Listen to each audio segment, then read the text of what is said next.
Traffic rules మీరినందుకు case రాయకుండా ఉండాలంటే అడిగినంత లంచం ఇవ్వాల్సిందే. ఇది హైదరాబాద్ జూబ్లీహిల్స్లో ట్రాఫిక్ ఇన్స్పెక్టర్కి పైలట్గా ఉంటున్న కేశవ్ అనే హోంగార్డ్ దందా.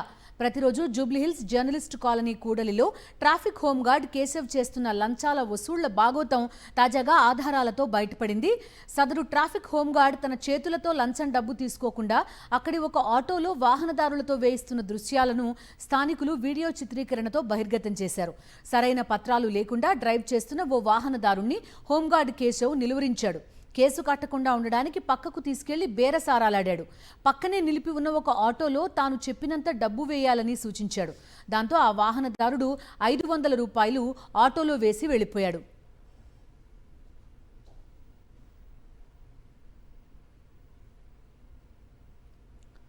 ఇలాగే మరో వాహనదారుడి నుంచి లంచం వసూలు చేశాడు ట్రాఫిక్ హోంగార్డ్.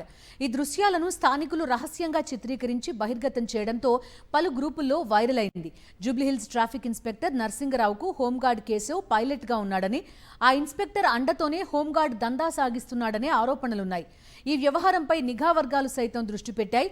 అధికారితో పాటు హోంగార్డ్ ప్రమేయంపై దృష్టి సారించాయి.